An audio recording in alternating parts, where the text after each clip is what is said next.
Bismillahirrahmanirrahim. Assalamualaikum warahmatullahi wabarakatuh. Baik, di sini saya akan menjelaskan apa yang sudah ditanyakan di forum diskusi, yaitu penjelasan tentang jahalatul ain dan jahalatul hal. Pembahasan tentang asyaratu tsani min syurutus sihah, yaitu syarat yang kedua dari syarat-syarat hadis sahih, yaitu syarat adalatur ruwah wa dhabtihim. Saya akan membacakan dari kitab Taisir Mustalah Hadis mengenai hal ini.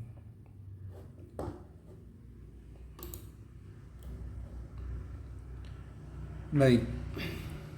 Asyaratu tsani min syurutis sihah. Syarat yang kedua dari syarat-syarat sihah atau hadis tersebut dinilai sahih. Asyaratu tsani adalatur ruwah wa dhabtihim wa dhabtuhum. Adalatur ruwah wa dhabtuhum. Itu syarat yang kedua, dia harus adil perawinya dan juga harus dhabit. Dhabit ini kuat hafalannya. Wa qad ta'arrafna fi Taisir Ulumil Hadis ala makna al-adalah wa dhabt. Kita sudah mengenal dalam kitab Taisir Ulumul Hadis tentang makna adalah dan dhabit. Kama ta'arrafna ala aqsamid dhabti walladhi ya'nina huna huwa an-nadharu fil mabahith al-muta'alliqati bihadha syarat. Kita juga sudah membahas tentang macam-macam dhabit itu apa saja. Ada dhabit kitaban wa sadran. Walladhi ya'nina huna huwa an-nadhar fil mabahith al-muta'alliqah bihadha syarat. Tetapi yang kemudian kita kaji saat ini adalah tentang pembahasan yang berhubungan tentang syarat ini. Wallati hiya fi haqiqati amriha tamassala ilma al-jarhi wa ta'dil. Yang kalau kita lihat dari hakikat dari ittisalus sanad ini sebenarnya adalah sebuah pengejawantahan atau pemraktekan dari ilmu jarh wa ta'dil. Jadi ilmu jarh wa ta'dil itu diantaranya adalah melihat dari sisi adalah daripada seorang rawi dan juga kedhabitannya. Fa awwalu ma nabda'u bihi huwal kalamu 'alal jahalah wal ibham. Maka sekarang kita akan memulai pembicaraan mengenai definisi jahalah dan ibham. Ibham itu masih samar. Jahalah itu tidak diketahui. Kemudian al-jahalah birrawi tanqasim ila naw'ain. Jahalah atau kemajhulan bagi seorang rawi itu terbagi menjadi dua. Al-awwal jahalatul hal, al-thani jahalatul ain. Yang pertama disebut jahalatul hal, tidak diketahui keadaannya, rawinya diketahui tapi keadaannya tidak diketahui. Sedangkan yang kedua jahalatul ain. Jahalah ain. Ain ini adalah sosoknya, dirinya, diri rawinya itu tidak diketahui siapa orang ini. Kemudian amma jahalatul hal, adapun jahalatul hal fahiya muta'alliqatun bi adami wurudi ma yadullu ala halir rawi min haitsul jarhi wat ta'dil.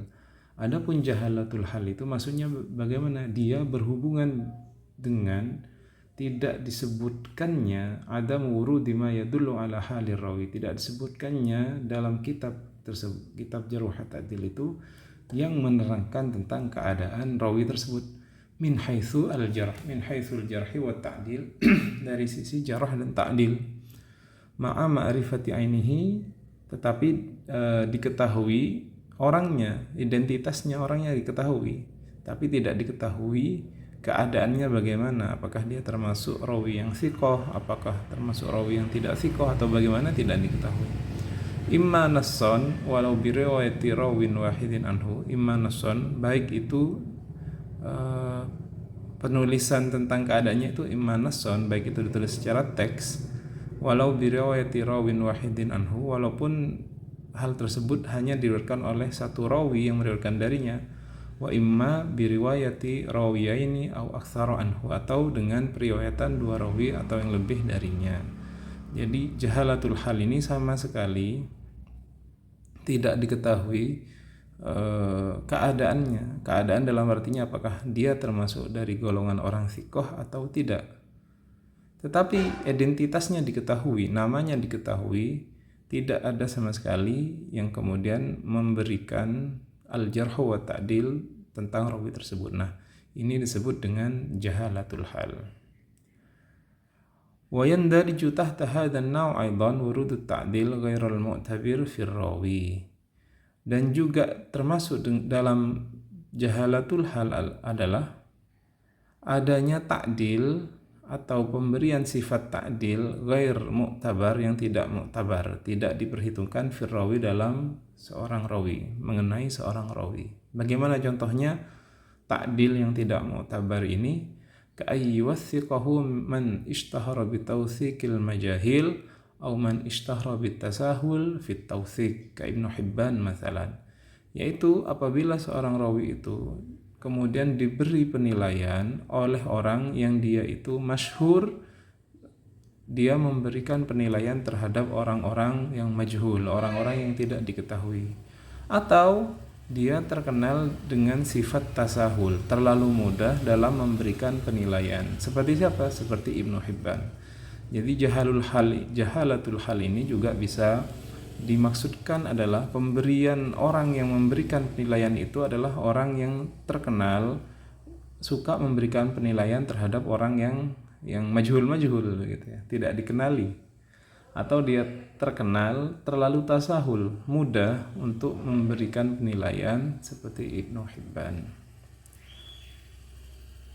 Bagaimana katanya Al-Hafidh Ibnu Hajar dalam kitab Nuzhatun Nazar, la yuqbal tazkiyatu man akhadha bimujarradidz zahir fa atlaqa at-tazkiyata. La yuqbal, tidak diterima, tazkiyatu man, penyuciannya orang, penilaiannya orang baik akan kebaikan, man akhadha bimujarradidz zahir, dari orang yang hanya mengambil sekedar yang zahir, yang tampak saja, fa atlaqa at-tazkiyah, maka dia kemudian memberikan tazkiyah. Tazkiyah itu penilaian baik. Jadi tidak diterima, kata beliau, orang yang memberi penilaian tetapi tidak melakukan daripada penelitian yang sungguh-sungguh, hanya dilihat dari sisi zahirnya, terlihat ini nggak ada masalah rawi ini, kemudian diberi penilaian baik. Itu tidak bagus, kata beliau.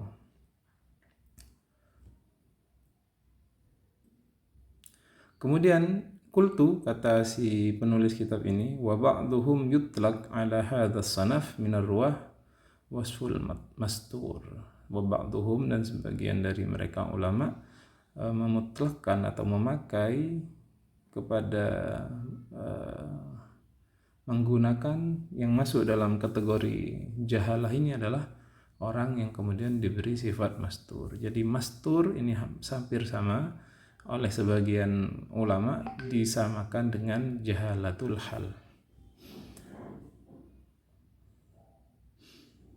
Kemudian selanjutnya adalah hukum meriwayatkan dari orang yang majhul halnya. Bagaimana hukumnya?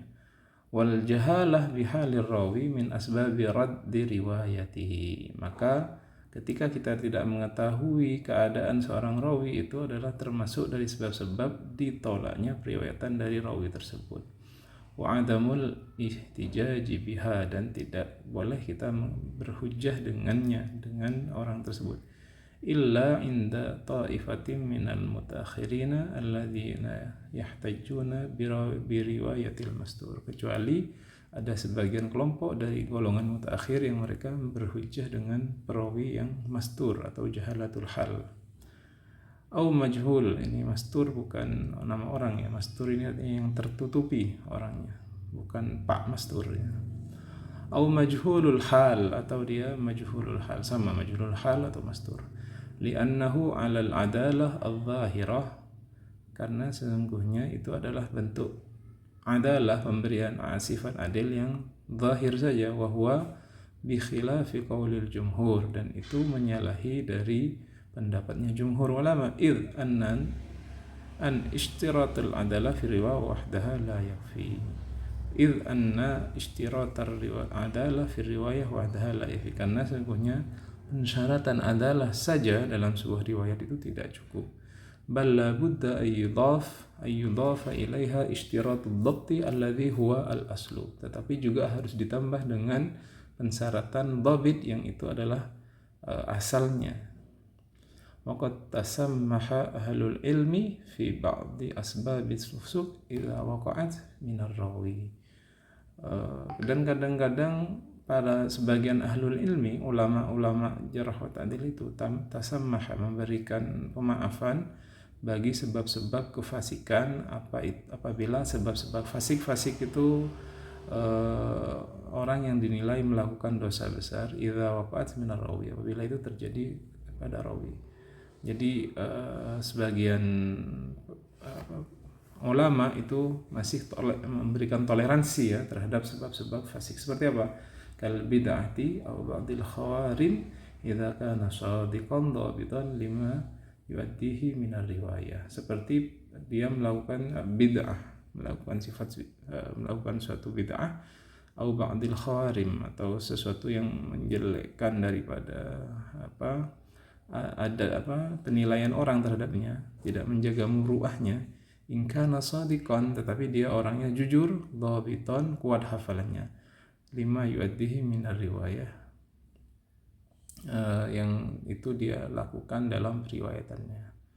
Jadi sebagian ahli ilmu kemudian tidak melihat sifat bid'ah ini, atau ketika dia melakukan hal-hal yang tidak menjaga muruahnya, itu sebagai sebab dia tidak diterima riwayatannya, tapi mereka masih memberikan toleransi asal dia masih shadiq.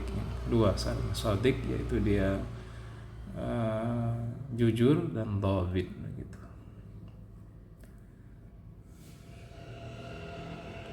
Contohnya siapa di sini? Ishaq bin Abdullah bin Ja'far bin Abi Talib. Ada rawi namanya Ishaq bin Abdullah bin Ja'far bin Abi Talib. Rawa anhu akhuhu Ismail bin Abdullah bin Ja'far. Meriwayatkan darinya saudaranya yang mengambil hadis dari Ishaq ini, saudaranya sendiri, yaitu Ismail bin Abdullah bin Ja'far. Wa Kathir bin Zaid al-Aslami, dan Kathir bin Zaid al-Aslami. Wa Abu Bakar Umar bin Abdurrahman bin Abdullah bin Umar bin Ibn al-Khattab, dan juga Abu Bakar Umar bin Abdurrahman bin Abdullah bin Umar Ibn al-Khattab. Rawi-rawi ini mengambil dari Ishaq ini. Walam yuwathiqhu ahad, tetapi dari setiap rawi tersebut tidak ada yang kemudian memberikan sifat sikoh kepada rawi tersebut.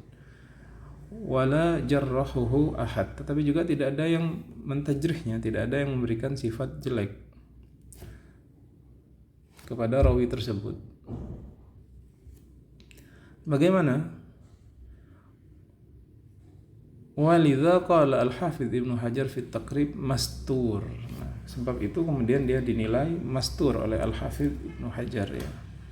Karena memang tadi disebutkan dia tidak ada yang memberikan tauthik, ataupun tidak ada yang memberikan gelar thiqah, ataupun juga tidak ada yang memberikan gelar penilaian jelek. Itu saja dari Ishaq ini, itu sudah kita anggap cukup biar tidak terlalu lama penjelasannya. Kita langsung kepada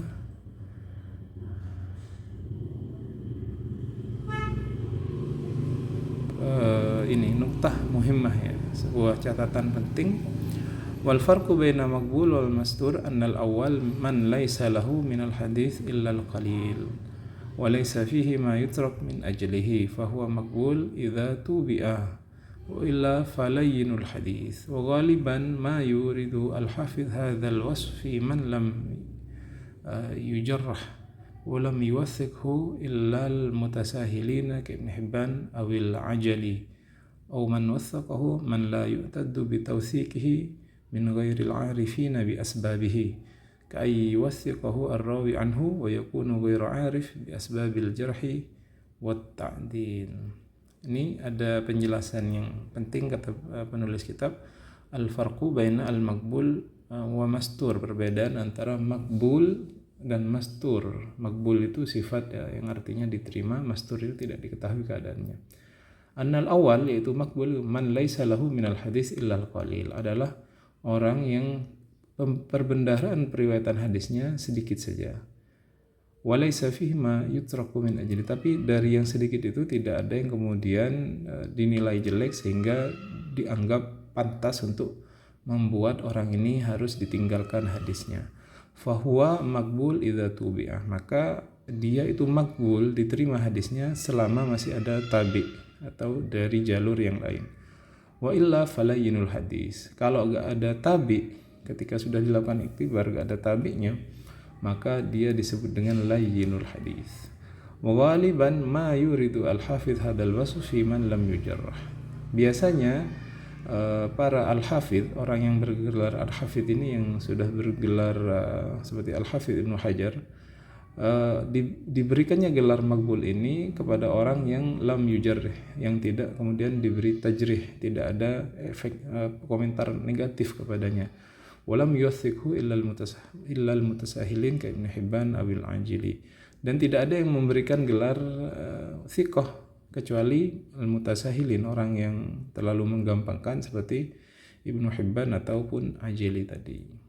Aw man wathaqahu man la yu'tadda bi tawthiqi min ghairi al-arifina bi asbi, atau dia diberi penilaian tetapi dari orang yang tidak terbiasa memberikan penilaian dan tidak mengetahui sebab-sebab bagaimana seorang itu dinilai baik. Jadi yang menilai itu tidak kompatibel gitu ya, maka itu disebut makbul juga akhirnya rawi tersebut. Kayyuhasiku ar-rawi anhu, seperti juga ketika dia hanya diberikan penilaian oleh orang-orang yang meriwayatkan darinya. Wa yakun ghairu arif bi asbabil jarh wa ta'dil, kebetulan yang meriwayatkan dari orang tersebut tidak mengetahui sebab-sebab al-jarh wa ta'dil. Itu yang makbul ya. Jadi ada perbedaan antara makbul dan mastur. Jadi dia makbul, hadisnya sedikit, tetapi tidak ada kemudian dari hadis-hadis yang diriwayatkan itu sesuatu yang bisa mentajrih dia, memberikan komentar negatif kepada dia. Atau tidak ada orang yang kemudian memberi penilaian thiqah kecuali al-mutasahilin tadi, orang-orang yang terlalu menggampangkan seperti Ibnu Hibban atau Al-Ajili. Itu yang makbul. Kemudian yang kedua, wa amma tsani, yaitu mastur, fa mukhtassun biman lam yarid fihi ta'dil, ialah dia hanya terkhusus kepada orang yang tidak ada ta'dilnya, penilaian positifnya. Wa qad yatajawaz al-hafidh rahimahullah fa yutlaqu hadza ala dzak wa aksuhu, dan telah memberikan istilahnya tajawaz ini, melewati begitu ya, artinya memberikan penilaian yang melewati siapa al-hafidh, biasa mungkin di sini al-hafidh Ibnu Hajar Asqalani, fayutlaqu hadza ala dzak, dan memutlakkan atau memakai istilah mastur atas istilah makbul ataupun sebaliknya, makbul atas mastur begitu. Jadi beliau ini mengkritisi terhadap al-hafidh Ibnu Hajar ketika tidak membedakan antara makbul dan mastur. Baik, itu saja penjelasan tentang jahalul hal. Yang jahalatul ain ini sedikit seperti ini ya. Amma jahalatul ain fahiya muta'alliqatun biman lam yarwi anhu ghairu rawin wahidin. Adapun jahalatul ain adalah berhubungan dengan seorang rawi yang tidak meriwayatkan darinya kecuali hanya satu rawi saja. Walam yarid fihi jarhun wala ta'dilun, dan tidak ada yang memberikan penilaian jarah negatif ataupun ta'dil, sifat positif. Walam yarid ma yadullu ala ma'rifati ainihi, dan juga tidak ada yang kemudian memberi komentar tentang siapa sebenarnya sosok orang ini, wa thubuti wujudihi, dan bahwasanya orang itu benar-benar ada. Jadi jahalatul ain ini tidak diketahui ya, siapa rawi ini ya. Jangan-jangan rawi yang kemudian hanya salah gitu. Siapa? Misal Ishaq Al-Ghazal, ada rawi namanya Ishaq Al-Ghazal. Tarajjamahu Ibnu Abi Hatim fi Al-Jarh wa Ta'dil, di jilid 1 halaman 239. Yang ini kemudian diberikan penilaian oleh Ibnu Abi Hatim dalam kitabnya Al-Jarh wa Ta'dil. Bagaimana beliau bilang? Rawa anid Dhahak bin Ali, dia meriwayatkan dari Dhahak bin Ali, an abihi, dari ayahnya. Rawa anhu Abdus Samad Ibnu Abdul Waris, meriwayatkan darinya siapa saja? Abdus Samad bin Abdul Waris. Wa sami'tu abi yaqul, dan aku mendengar ayahku mengatakan, dzalika, Wa sami'tuhu yaqul huwa majhul. Dan dia mengatakan ayahnya itu zalika, orang itu, dan mengatakan huwa majhul, dia itu orang yang majhul. Jadi siapa tadi namanya? Ishaq Al-Ghazzal ini tidak diketahui identitasnya, apakah benar-benar ada orang ini, walaupun ada yang kemudian seperti Ibnu Abi Hatim menuliskan tentang jarh wa ta'dilnya di kitabnya ya. Kemudian tanbih muhim. Laisa kullu man tafarrada birriwayah anhu rawin wahidin wa lam yuwathiqhu wa la jarrahahu mu'tabirun yakunu hukmuhu jahalatul ain. Tidaklah semua orang yang kemudian dia tafarrud hanya meriwayatkan hadis dari satu orang, walam yusikhu, dan tidak ada yang memberikan sifat, tidak ada yang memberikan penilaian, wala jarrahu, tidak ada yang mentajrih, mu'tabirun yakunu hukmuhu jahalatul ain. Tidaklah kemudian yang demikian itu lantas dia dinilai jahalatul ain, bal qad yakunu majhulul hal. Kadang-kadang dia disebut juga malah dia adalah majhulul hal idza warada ma yadullu ala ainihi, apabila ada yang keterangan yang menunjukkan bahwasanya ada orang ini, wa thubutu wujudihi, dan bahwasanya orang tersebut benar-benar ada. Nah, jadi tidak kemudian orang yang kemudian hanya meriwayatkan dari satu orang itu lantas kita bilang dia adalah jahalatul ain, tetapi bisa saja dia adalah jahalatul ain hal apabila ada keterangan yang menerangkan bahwasanya orang-orang itu benar-benar eksis, benar-benar ada. Kalau memang sudah nggak ada orangnya dan hanya meriwayatkan dari satu rawi, mungkin kemungkinan besar dia adalah jahalatul ain.